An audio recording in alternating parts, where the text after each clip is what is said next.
Hari ini, hari yang dijadikan Tuhan Yesus Kristus. Mari kita bersuka. Hari Senin, Selasa, Rabu, Kamis, Jumat, Sabtu dan Minggu. Semuanya harinya Tuhan. Pandemi tidak pandemi, semuanya harinya Tuhan, Tuhan beserta kita. Mari bersuka.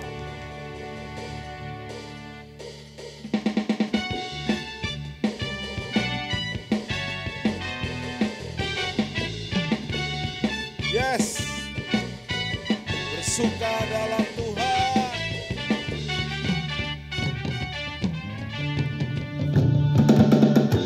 Hari ini, hari yang telah dijadikan Tuhan, mari kita bersuka.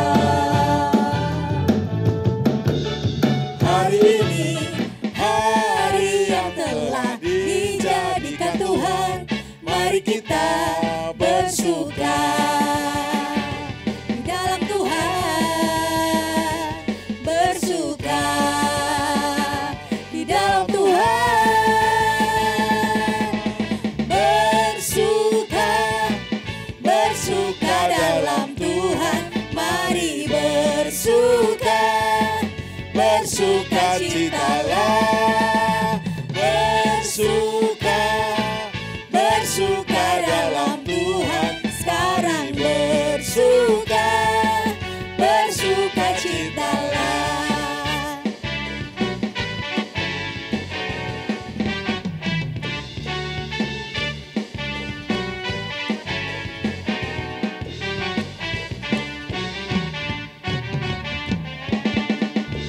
Hari ini, hari yang telah dijadikan Tuhan, mari kita bersuka.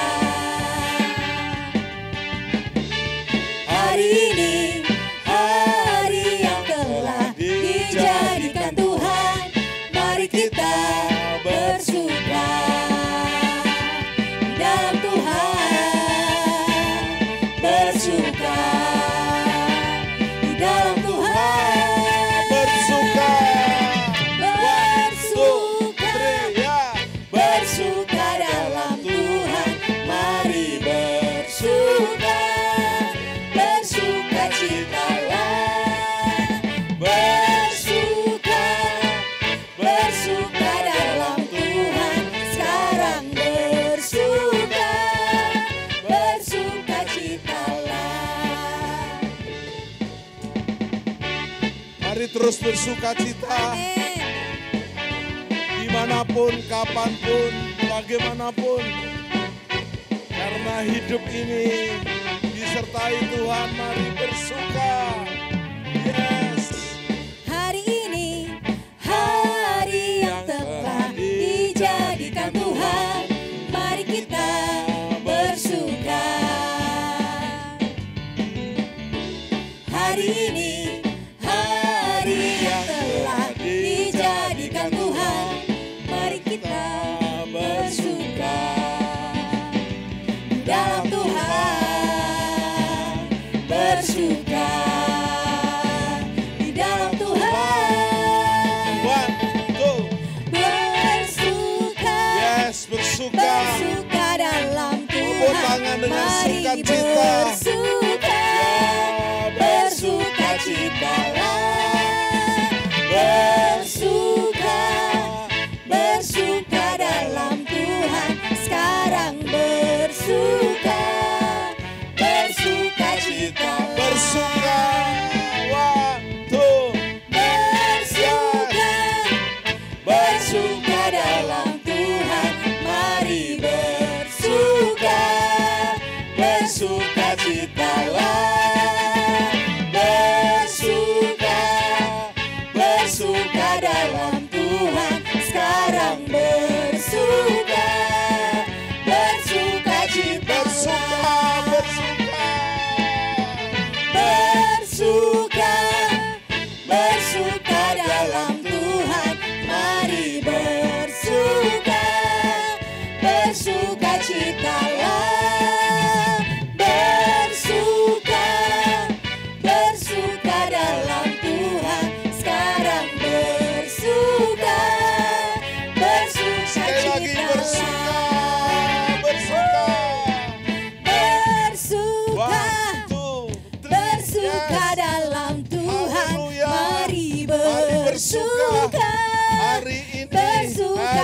cintalah. Haleluya. Bersuka, bersuka dalam Tuhan. Sekarang bersuka, bersuka cintalah. Sekarang bersuka, bersuka cintalah. Sekarang bersuka, Bersuka citalah. Tepuk tangan. Bersuka dalam Tuhan, sekarang bersuka. Bersuka citalah. Filipi 4 ayat 4 berkata, sekali lagi bersuka citalah dan bersuka citalah di dalam Tuhan Yesus Kristus. Yes.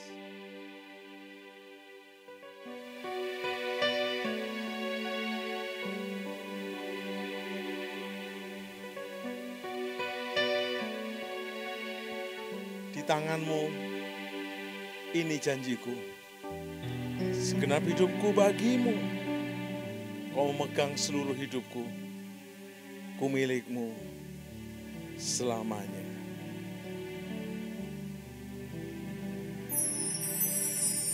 Di tanganmu ini janjiku, segenap hidupku bagimu. Kau memegang seluruh hidupku, ku milikmu selamanya.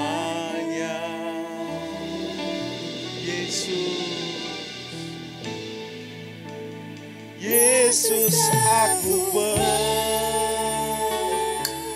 kami percaya Bapa, di dalam Yesus dan Roh Kudus kami adalah milik-Mu. Ku hidup karenamu. Yes, dan hanya untuk-Mu selamanya.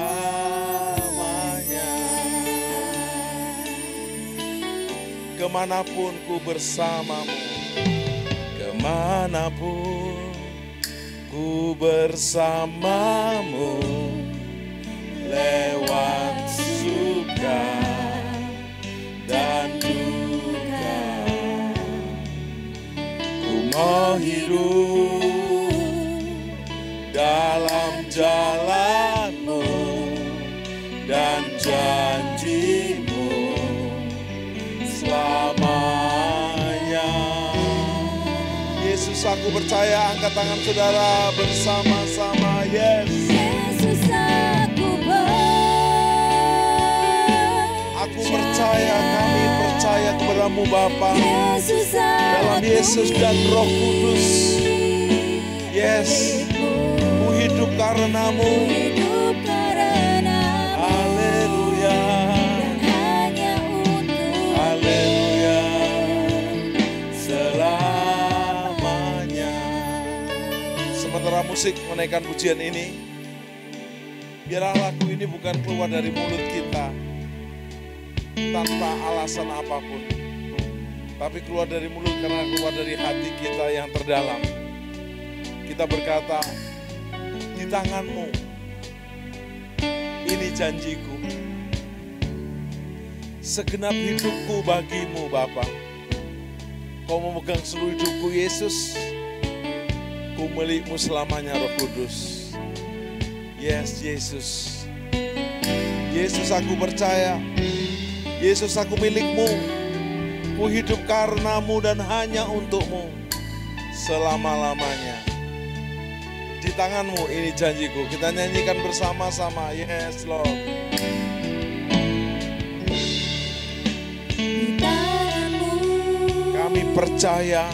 ini janji. Inilah janji komitmen kami. Setiap hidupku. Yes. Bagimu.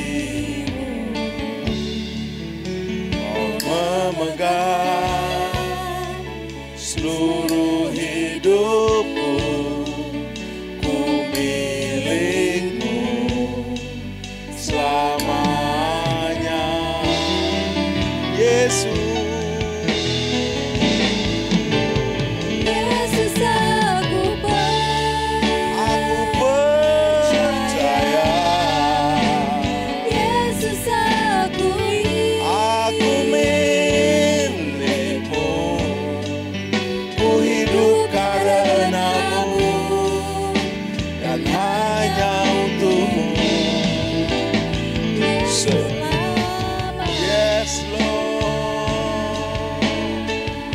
Yesus aku milikmu. Yesus aku milikmu. Haleluya. Hidup karenamu dan hanya untukmu selamanya. Together saying, Jesus, I believe in you. Together, yeah. I believe in you. Yes, Jesus. Jesus, I belong to you. You're the reason that I live, the reason that I see. Jesus, I believe. Yes, Father, Jesus and Holy Spirit, I belong to you. You're the reason that I live, the reason that I see. With all I am, with all I am, with all I am, with all I am, with all I am. One more, with all I am, with all I am. Worship to Father, Jesus and Holy Spirit. We worship you, Father. We worship you, Jesus. We worship you, Holy Spirit. Hallelujah.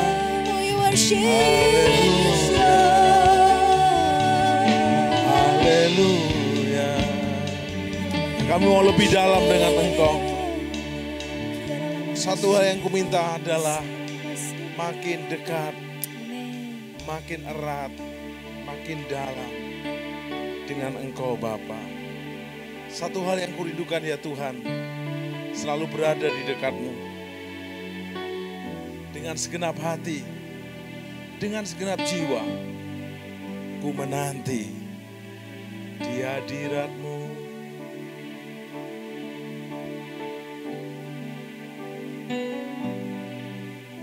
Satu hal yang ku rindukan ya Tuhan, selalu berada di dekat-Mu. Dengan segenap hati, dengan segenap jiwa, ku menanti di hadirat-Mu. Satu hal yang ku rindukan ya Tuhan, selalu berada di dekat-Mu. Dengan segenap hati, dengan segenap jiwa, ku menanti di hadirat-Mu. Lebih dalam lagi ku rindu Kau Tuhan, lebih dari segala yang ada. Lebih dalam lagi ku cinta Kau Yesus, ku mengasihimu.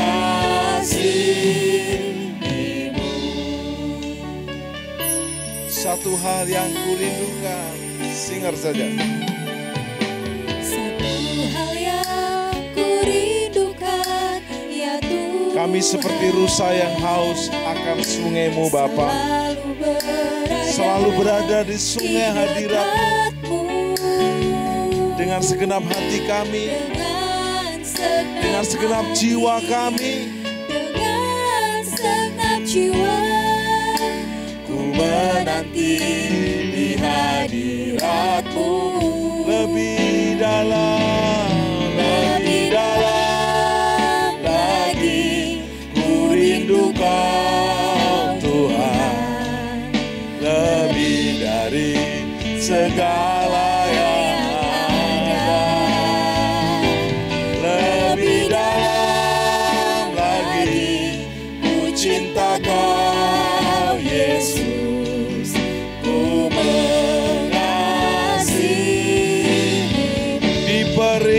with you, deeper in love with you, deeper in love with you. I love you more than anything in life. Deeper in love with you, deeper in love with you. Oh, how I love you, Lord. Oh, how I love you, Lord Jesus. Oh, how I love you. Tepuk tangan buat Yesus yang kita cintai. Ku ingin selalu bersekutu denganmu. Mari kita nikmati hadirat Roh Kudus yang melawat setiap kita. Dimanapun engkau berada, di rumah-rumah, di kantor, di perjalanan. Dalam hidupku, Nikmati. ku indah Yes, Lord. bersamamu Selamanya. Ku ingin selalu ingin selalu bersekutu denganmu, menikmati hadiratmu. Biarkan Rohmu tinggal dalam hidupku. Sungguh indah bersamamu, sungguh indah, sungguh indah bersamamu, sungguh indah bersamamu.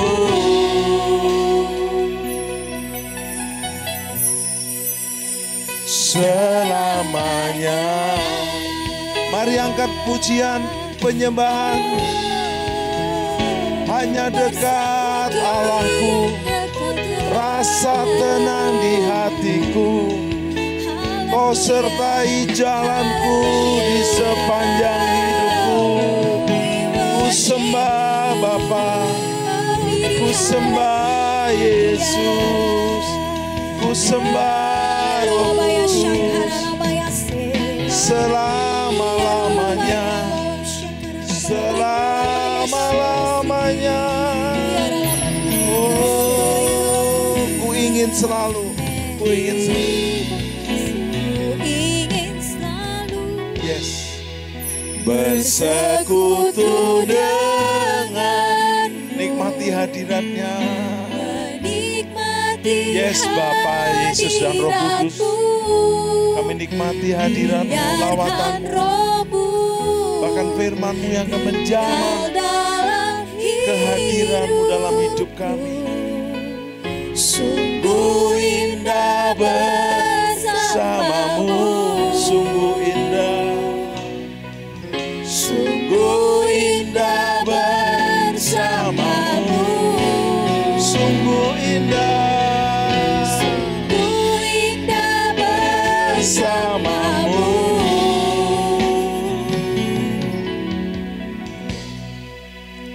Selamanya. Tepuk tangan. Biarkanlah Roh-Mu tinggal dalam hidupku. Sungguh indah bersama Bapa, Bapa Surgawi, Yesus Kristus, dan Roh Kudus, Tritunggal yang Esa. Dalam nama Yesus. Amin. Shalom semua, saya mau mengajak saudara untuk menggambarkan sosok Tuhan. Apa yang ada di benak saudara? Laki-laki atau perempuan? Banyak dari kita pasti akan menggambarkannya sebagai sosok laki-laki, bukan perempuan. Rasanya jarang sekali sosok Tuhan digambarkan sebagai seorang ibu dan seringkali digambarkan dengan maskulinitas seorang bapak. Tapi tahukah Anda bahwa sebetulnya Tuhan itu tidak bergender? dia bukan laki-laki ataupun perempuan. Menurut Yohanes 4 ayat 24, Tuhan adalah roh. Akan tetapi, dalam penulisan Alkitab yang didasarkan pada budaya bangsa Israel yang patriarkal, disitulah Tuhan digambarkan sebagai sosok laki-laki, yaitu sebagai raja dan bapa.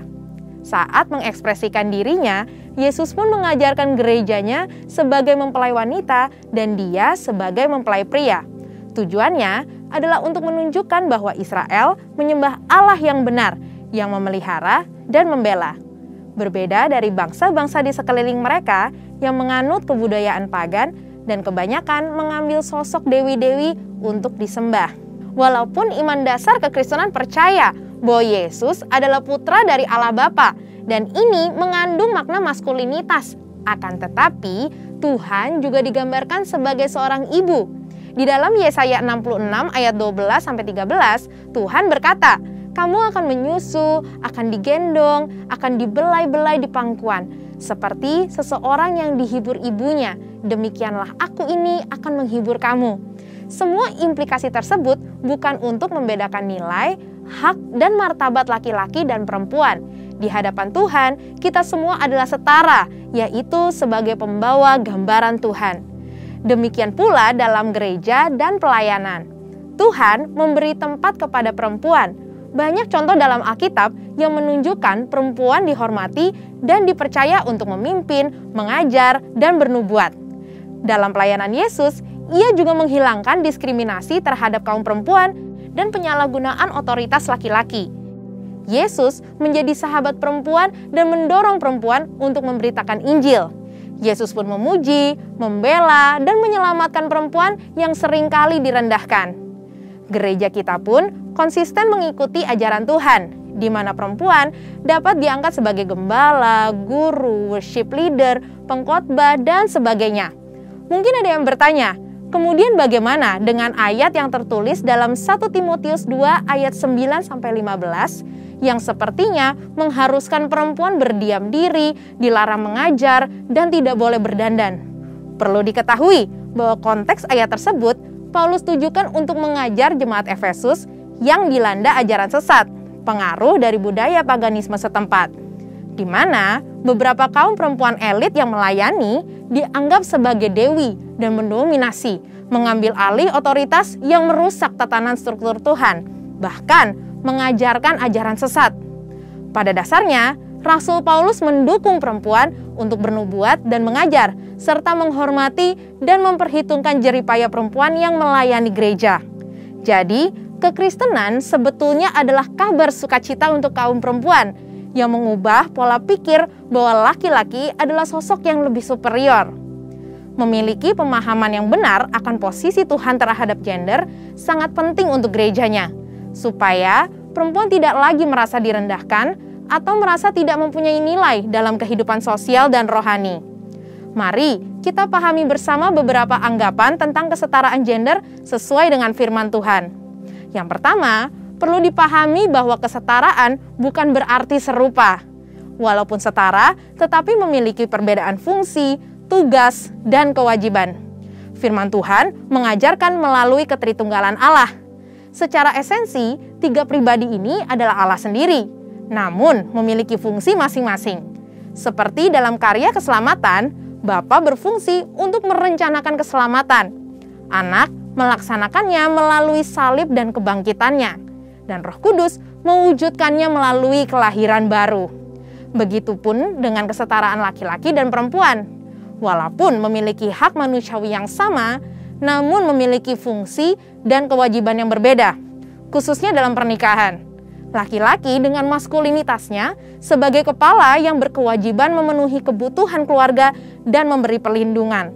Sedangkan perempuan dengan karunia lemah lembutnya berfungsi sebagai penolong yang memelihara keluarganya dan membantu mewujudkan rencana keluarga.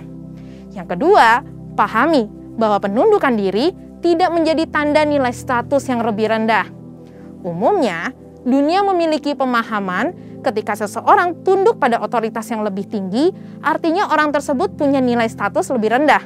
Padahal nyatanya, penundukan diri adalah ekspresi ketaatan dan penghormatan. Meskipun Yesus sama derajatnya dengan Bapa, ia tetap tunduk pada perintah Bapa dan menjadi satu kemuliaan bagi Allah. Perempuan sebagai penolong laki-laki bukan berarti lebih rendah derajatnya. Justru sebagai penolong yang sepadan dan melengkapi gambaran Allah yang utuh. Dan yang terakhir, penghargaan perempuan tidak berasal dari status jabatan yang sama dengan laki-laki. Sesuai dengan Amsal 31 ayat 10 dan 29, seorang ibu rumah tangga Tuhan beri penghormatan yang tinggi dan tetap mempunyai nilai yang hakiki di hadapan Tuhan. Ini sejalan dengan prinsip Tuhan dalam mempercayakan perempuan untuk melakukan pelayanan dalam tubuh Kristus, yaitu gerejanya. Saudara, untuk penjelasan lebih lengkapnya dari tim teologi kami, silakan untuk buka link yang ada di atas atau scan QR Code yang tersedia. Tuhan Yesus memberkati. Salam miracle. Yesus adalah masternya miracle. Yesus dinubuatkan, dikandung, dan dilahirkan penuh dengan miracle. Lahirnya, pelayanannya, bahkan sepanjang hidupnya membuat miracle. Puncak miracle-nya adalah Yesus mati di kayu salib menjadi tebusan buat kita semua, mati dikubur dan bangkit dari kubur. Dan dia naik ke surga. Dan top miracle-nya adalah dia akan datang kembali. Sebagai Imam Mahdi, hakim segala hakim. Nah, sementara kita menunggu dia datang, kita bersama Yesus akan menerima dan menjadi alat miracle-nya. Dan tema hari ini adalah Yesus mengecam ahli-ahli Taurat dan orang-orang Farisi, dalam arti hindari kemunafikan. Mungkin Anda berkata, apa hubungannya? Mari kita hubungkan. Miracle tidak terjadi atas sosok pribadi yang munafik. Ada yang memberi singkatan munafik, muka nabi, pikiran kotor, boleh. Tapi munafik itu adalah apa yang diucapkan, beda apa yang diperbuat. Mohon maaf, alim ulama dari agama manapun, kalau omongannya beda, tindakannya beda, bakalan nggak laku, bakalan nggak diundang lagi, bakalan selesai. Misalnya kita ngajarkan kasih tapi kelakuan kita membenci. Kita mengajarkan memberi tapi kita mengambil. Yesus mengecam ahli-ahli Taurat dan orang Farisi karena mereka munafik. Di dalam Lukas 11 ayat 37-41, Yesus mengecam orang-orang Farisi dan ahli-ahli Taurat yang munafik. Apa yang diucapkan beda dengan apa yang diperbuat.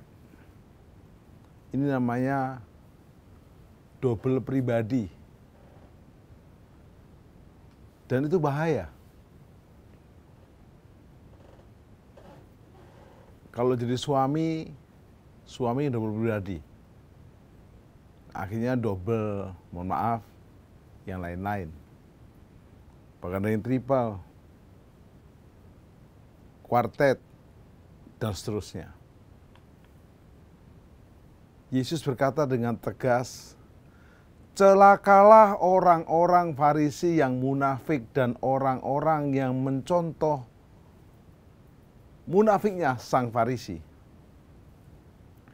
Bahkan waspadalah sekarang lewat sosial media, banyak orang-orang munafik, mohon maaf. Mohon maaf banget, tidak sebut nama, tidak sebut channel, ternyata hanya konten. Alasannya frank, tapi itu kehidupan. Pernikahan, tunangan, bisnis, dan merugikan banyak orang. Dan itu kemunafikan dijual di mana-mana. Tapi yang kita harus waspada, orang juga mau ditipu. Nah kalau penipuannya nggak laku kan ya nggak ada yang follow, nggak ada yang subscribe, tapi ya orang percaya. Orang mudah ditipu, baru kena batunya, bangkrut, jual semuanya, dan mereka akhirnya menyadari, oh ternyata itu tayangan munafik.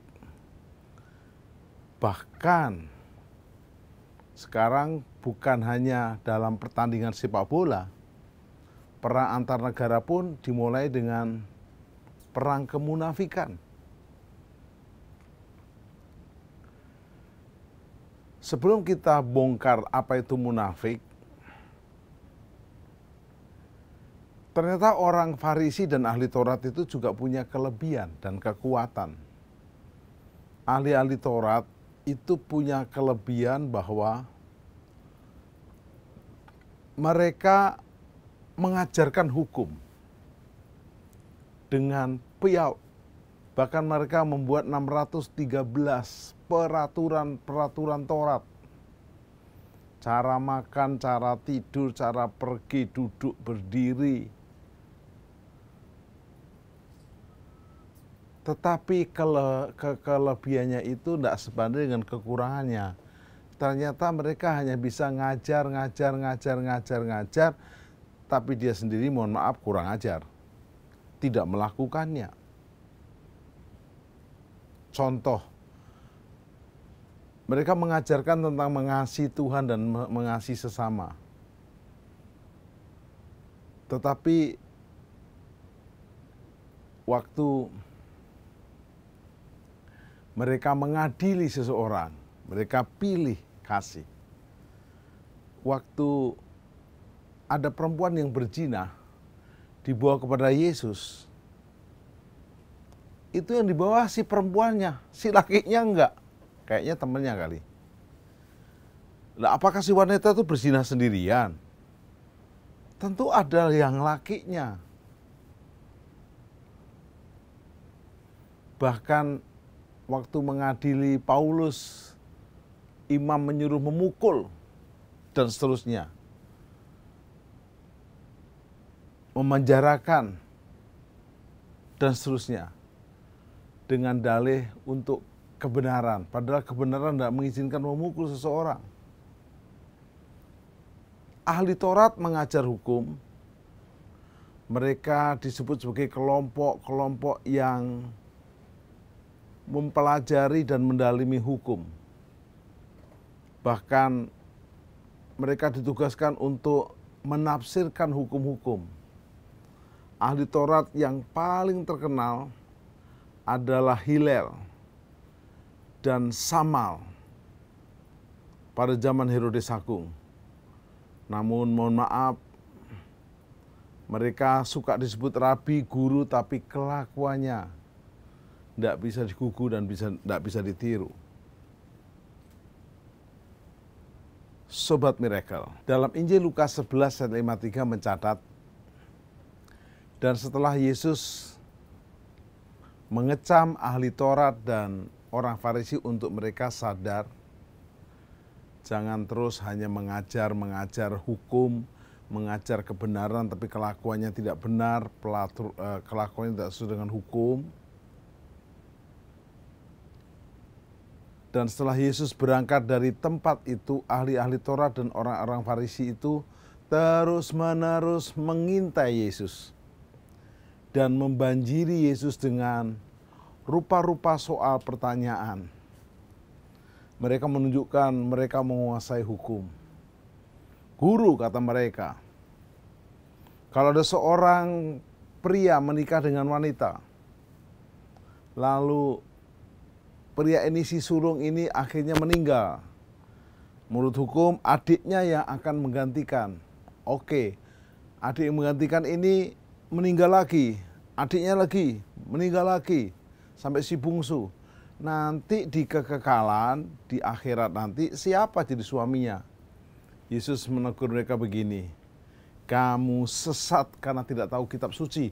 Di akhirat nanti tidak ada kawin mengawinkan, tidak ada pernikahan, tidak ada makan dan minum, yang ada hidup seperti malaikat. Anda pernah merasakan kebahagiaan yang sangat bahagia, Anda lupa makan, lupa minum. Karena begitu bahagianya di surga, kita nggak mikir yang seperti itu. Dan tanpa dirugikan. Tidak ada makan dan minum, tidak ada kawin mengawinkan, nggak ada suami istri, nggak ada. Ayat 53 ini mencatat mereka terus-menerus memancing Yesus. Mereka terus bukan hanya membanjiri dengan pertanyaan, tapi mereka terus mencoba untuk bisa mencari kesalahan lalu menangkap Yesus berdasarkan ucapan yang mungkin salah dari Yesus. Dan kita tahu waktu pengadilan Yesus dianggap melanggar tauhid mereka, ketuhanan mereka. Yesus dianggap menyembuhkan orang pada hari Sabat. Pada Sabat diciptakan untuk manusia, bukan manusia untuk Sabat. Lukas 12 ayat yang ke-1 sampai 14.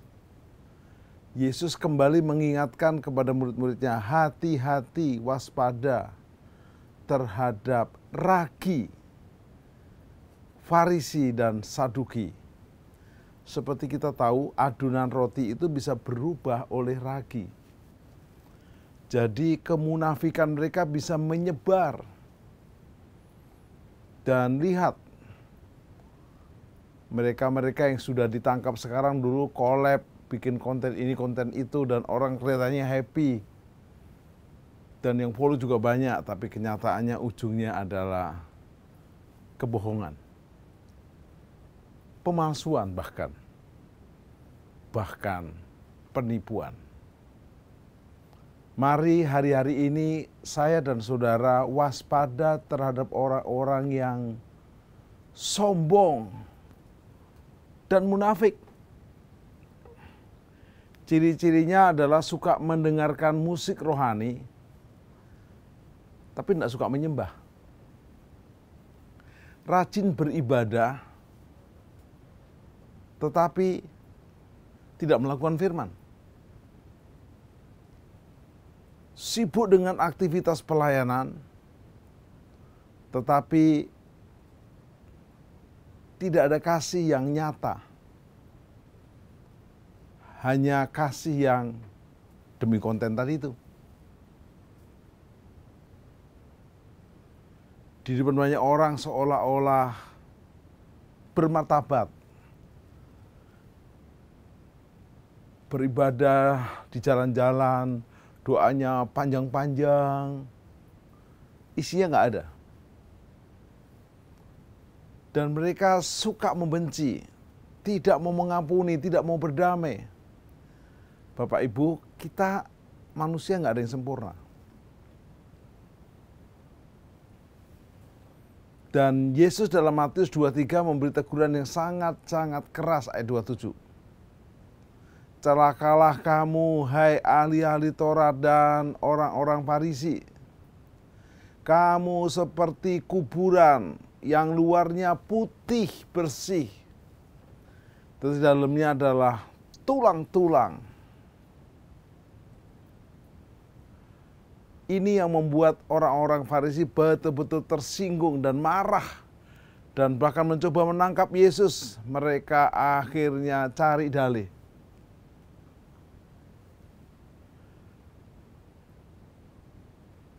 Tuhan Yesus mengasihi orang berdosa, tapi Dia membenci orang yang munafik. Apalagi kemunafikannya dipertontonkan tanpa malu.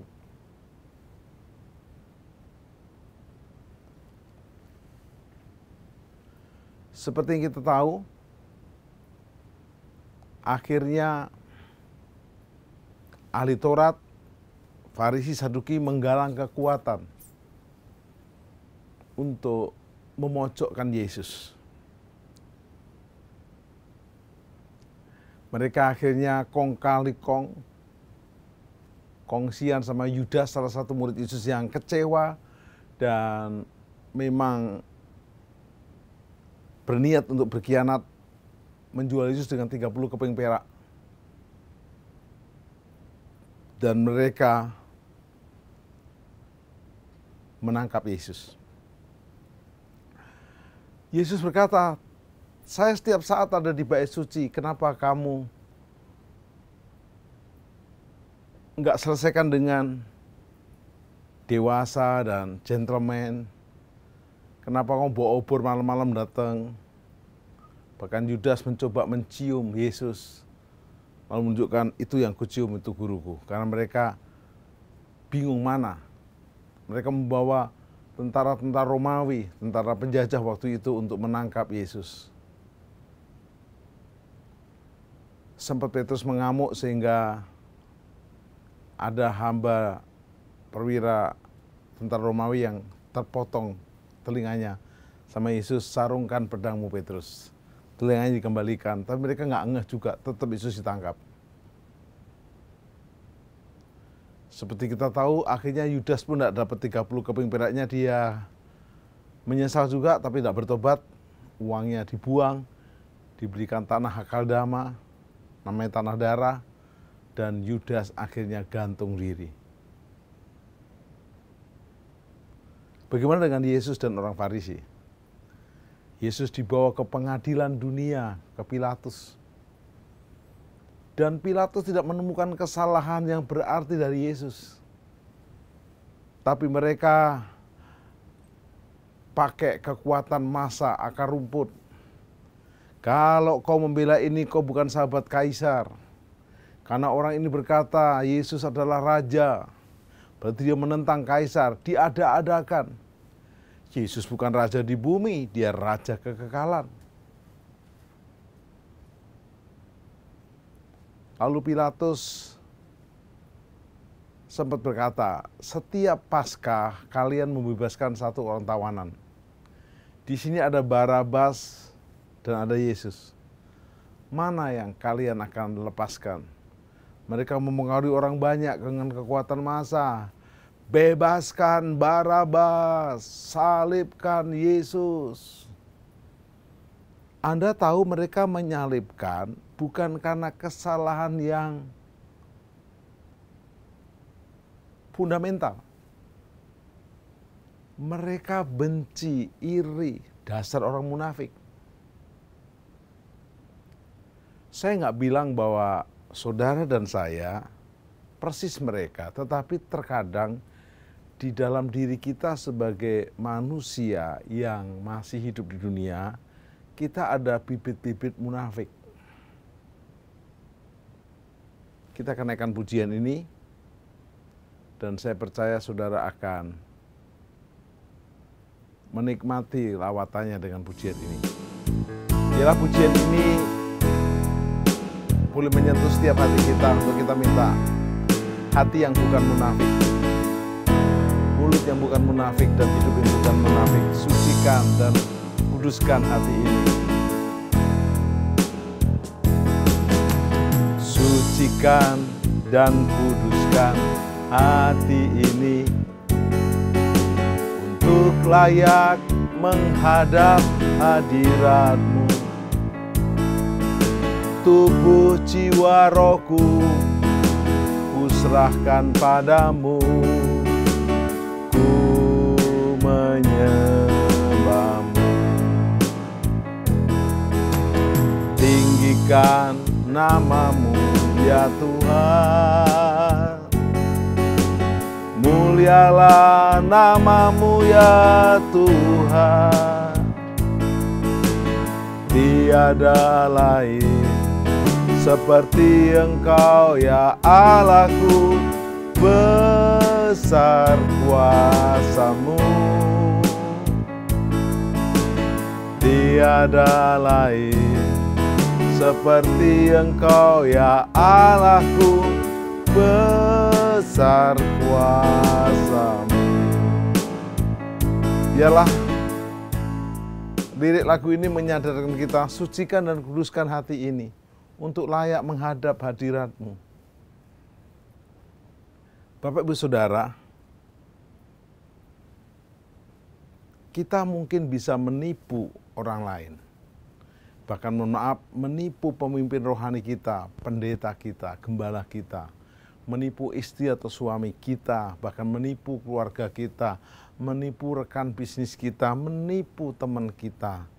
Tapi Bapak Ibu tidak bisa menipu diri kita sendiri. Apalagi menipu Tuhan kita yang maha mengetahui. Lalu apa aplikasinya buat saya dan saudara? Yesus mencintai orang berdosa yang bertobat. Tapi Yesus tidak menyukai orang yang munafik. Ini saya beri contoh. Yesus mengajarkan doa Bapa kami. Wah, doanya lantang. Bapa kami yang di surga. Diingatkan dalam pelajaran Bapa kami ini, kalau Anda berkata Bapa kami, maka kita harus membawa diri kita sebagai anak. Dikuduskanlah namamu, kita mau hidup kudus, datanglah kerajaanmu, bukan kita bangun kerajaan sendiri. Jadilah kehendak-Mu di bumi seperti di surga, bukan kehendak kita. Bapa kami yang di surga, dikuduskanlah namamu, datanglah kerajaan-Mu, jadilah kehendak-Mu di bumi seperti di surga. Berikanlah kami pada hari ini makanan kami secukupnya. Makanya secukupnya, jangan over. Pada zaman Yesus tidak ada darah tinggi, kolesterol, asam urat. Ini bukan penyakit yang memang karena virus, karena bakteri. Ini karena pola hidup yang salah. Makan jeroan, mohon maaf. Makan lemak. Di Perjanjian Lama jelas dikatakan lemak itu milik Tuhan, dibakar untuk Tuhan. Tuhan sayang sama kita, jangan makan lemak. Tapi sate, Pak, nggak ada lemaknya. Dan seterusnya. Dan janganlah membawa kami ke dalam pencobaan. Jangan munafik, doanya jangan bawa dalam pencobaan, tapi mohon maaf, mendekati pencobaan. Udah jelas itu bukan istrinya, dipelototin, dideketin, dan seterusnya. Atau sebaliknya. Lepaskanlah kami dari yang jahat, tapi berteman dengan orang jahat, kongsian sama orang jahat, dan kompromis dan membuat kejahatan. Karena Engkau lah punya kerajaan. Jadi semua sentral bukan diri kita. Jangan munafik. Agamawi. Satu saat Yesus sedang memberikan contoh tentang sikap doa. Ada dua orang yang berdoa, kata Yesus. Yang satu orang Farisi, yang munafik ini, orang Saduki. Yang satu pemungut cukai. Kita langsung jelas hitung-hitungannya. Pemungut cukai orang berdosa, tidak disukai banyak khalayak. Bahkan waktu Yesus nginep di rumah pemungut cukai, kok kumpul dengan orang berdosa? Walaupun setelah itu Sakius bertobat, mengembalikan hartanya. Maka sikap orang Farisi itu, Tuhan, aku bersyukur. Tidak seperti pemungut cukai itu. Aku membayar perpuluhan. Aku tidak mengambil harta orang. Aku begitu baik. Nah lo, aku begitu setia berpuasa, berdoa, dan lain-lain. Tetapi si pemungut cukai tidak berani mengangkat wajah lutut dan sujud berkata, ampuni anakmu yang berdosa ini. Dan Anda tahu Yesus berkata, doa sang pemungut cukai yang didengar Tuhan. Doanya doa retorika orang Farisi munafik. Saya nggak bilang kalau kita jadi pemungut cukai dan berdoa demikian, enggak, minimal. Terus minta untuk Tuhan layakkan. Biarlah pujian kita nyanyikan tadi menjadi rema buat kita, sucikan dan kuduskan hati ini untuk melayak menghadap hadirat-Mu. Tubuh jiwa rohku kuserahkan padamu, ku menyembah-Mu. Roma 12 ayat berkata, ayat 1 dan 2, persembahkanlah tubuhmu sebagai persembahan yang hidup, yang kudus, yang berkenan kepada Allah. Itu ibadahmu yang sejati.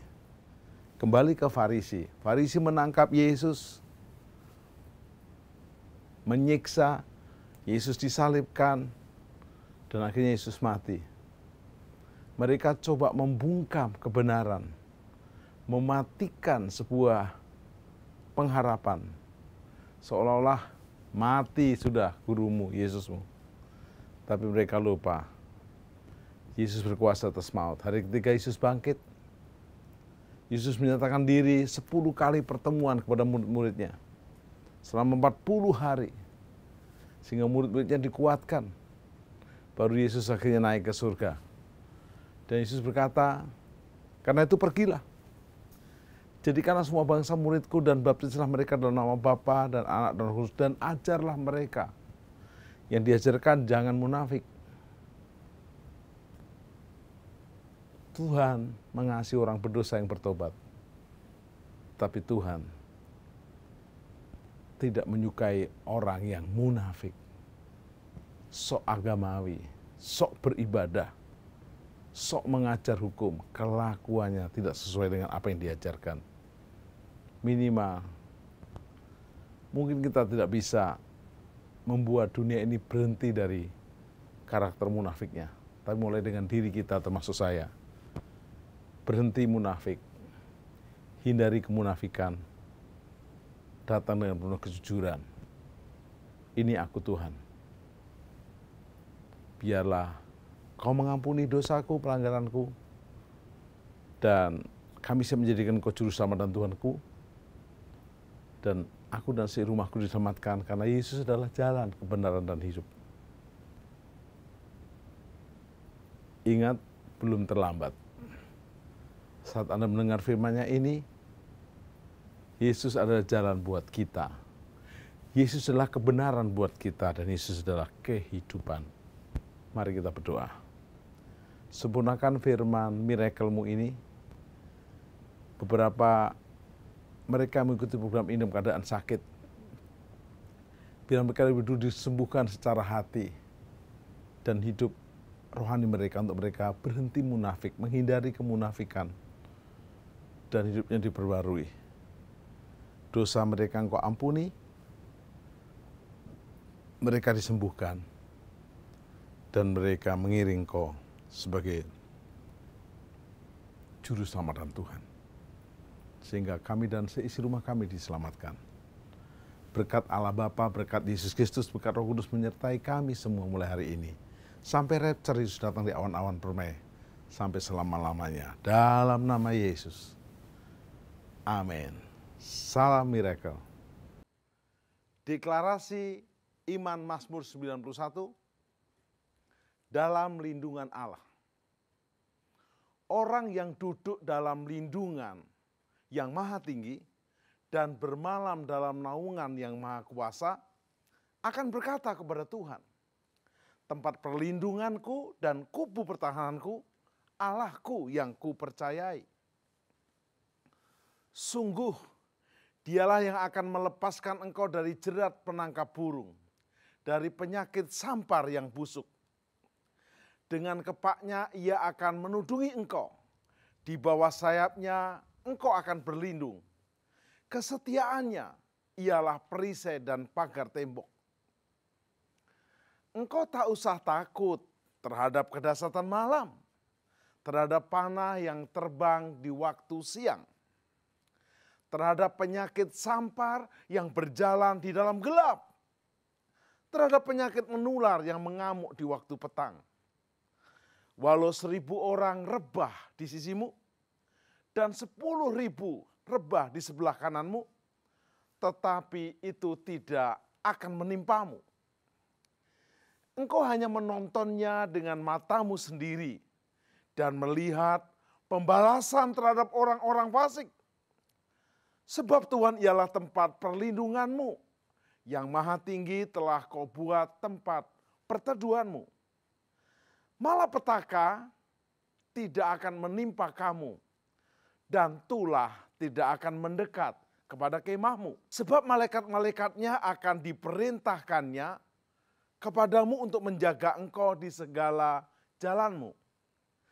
Mereka akan menatang engkau di atas tangannya, supaya kakimu jangan terantuk kepada batu.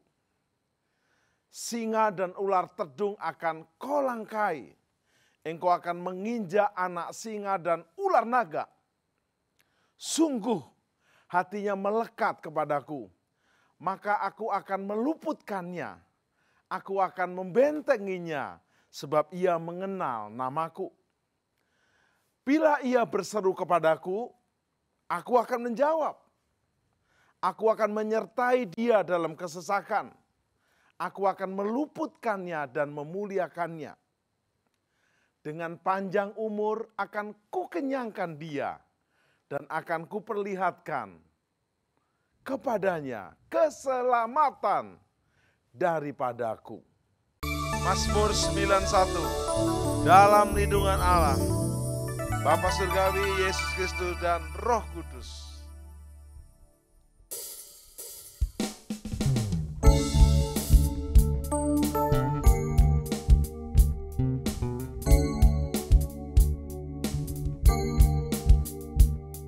Orang yang duduk dalam lindungan yang maha tinggi dan bermalam dalam naungan yang maha kuasa, akan berkata kepada Tuhan tempat perlindunganku dan kubur pertahananku, Allahku yang ku percayai. Sungguh Dialah yang akan melepaskan engkau dari jerat penangkap burung, dari penyakit sampar yang busuk. Dengan gempanya Ia akan menudungi engkau, di bawah sayapnya engkau akan berlindung. Kesetiaannya ialah perisai dan pagar tembok. Kau tak usah takut terhadap kedahsyatan malam, terhadap panah yang terbang di waktu siang, terhadap penyakit sampar yang berjalan di dalam gelap, terhadap penyakit menular yang mengamuk di waktu petang. Walau 1.000 orang rebah di sisimu, dan 10.000 di sebelah kananmu, tetapi itu tidak akan menimpamu.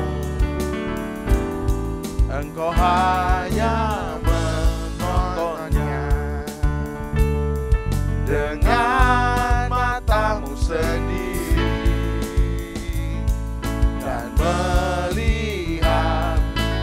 balasan terhadap orang-orang fasik, sebab Tuhan ialah tempat perlindunganmu. Yang Maha Tinggi telah Kau buat tempat perteduhanmu. Malapetaka tidak akan menimpa kamu, dan tulah tidak akan mendekat kepada kemahmu, sebab malaikat-malaikatnya akan diperintahkannya